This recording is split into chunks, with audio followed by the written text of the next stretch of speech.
This whole thing has been a gutting experience. I never imagined I would witness the kind of gross abandonment followed by career-preserving silence of senior leaders, military and civilian. As a result of the way that we've left Afghanistan, we're on the front end of a national security crisis as 27 violent extremist groups are now operating on former NATO security bases with Taliban top cover. That's some powerful testimony on Capitol Hill. The House Foreign Affairs Committee holding its first hearing on the U.S. withdrawal from Afghanistan. That happened about a couple of years ago. Some veterans and members of volunteer groups speaking to lawmakers. But who you heard there was retired U.S. Army Lieutenant Colonel and Green Beret Scott Mann. He joins me this morning live. I know that you have created a volunteer network of veterans that helped rescue Afghans from the Taliban. You also helped rescue some Americans. But when you're talking about national security, what is America's biggest threat from Afghanistan?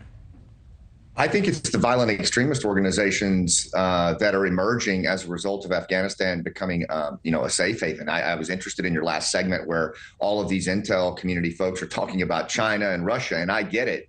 But no one's talking about the reemergence of al-Qaeda and these other groups. And it seems to me, and a lot of the folks I'm talking to, the dashboard is blinking red at a pre-9/11 level.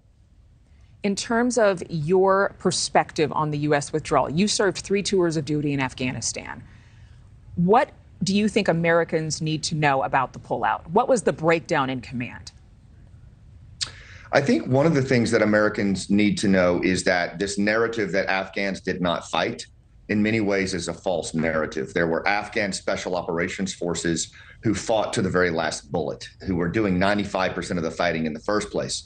Americans need to know that we took away the contractor support in June with no warning, and the entire Air Force was grounded. So imagine not being able to fly medevacs or support missions. And I think Americans also need to know that there really wasn't much of a plan in the way that this non-combatant evacuation happened. And as a result of that, a lot of people got killed. And frankly, we entered into a much more dangerous world with national security and impact on our veterans. And I just hope that folks will pay attention to these hearings and what's being done a year and a half later, because it's going to affect us here at home. We're not done with Afghanistan yet. How is it affecting us here at home? Well, this is one of the things I talked about yesterday, and I talk about a lot in my book, Operation Pineapple Express, is that the impact of moral injury on our military members and on our military family members is extreme. A moral injury is a violation of what you know to be right by the people that you trust. It's an injury on the soul, and it underpins the traumatic brain injury, the post-traumatic stress. And we're seeing, like a year after the collapse, an 81% spike in calls to the VA suicide hotline. And I believe we're on the front end of a mental health tsunami if our leadership and our volunteer community doesn't work together in our communities to help our veterans overcome the moral injury that came from this terrible botched withdrawal. Let's listen to a U.S. Marine who survived the Kabul airport bombing, choking up at the hearing as he described the attack. I'm thrown 12 feet onto the ground, but instantly knew what had happened. I opened my eyes to Marines dead or unconscious lying around me.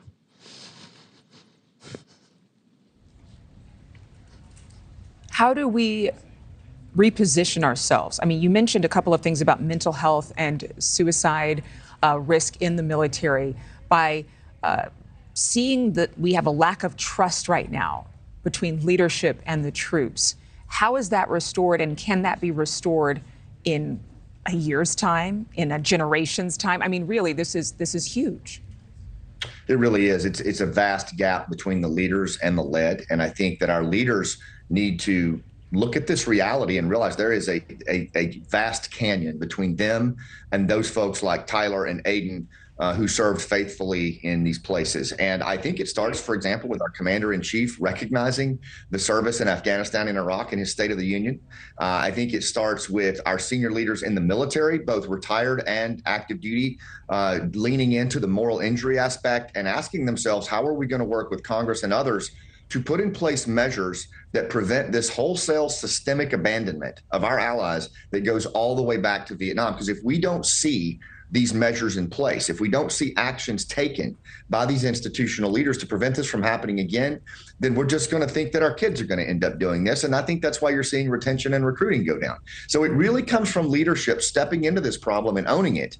And I haven't seen that. What I saw yesterday was, a good first start, but seemed like there was a lot of grandstanding as well, rather than taking a page from how Tyler was leading and just speaking the truth to the problem and owning it. Yeah, it'll be interesting to see if anybody takes accountability, admitting mistakes, and have some vulnerability in leadership. Lieutenant Colonel Scott Mann, thank you for joining us. Thank you for having me. Wow. Thank you for watching. Go to newsnationnow.com to find NewsNation on your television provider. And don't forget to click the red subscribe button below to get more of NewsNation's fact-driven, unbiased coverage.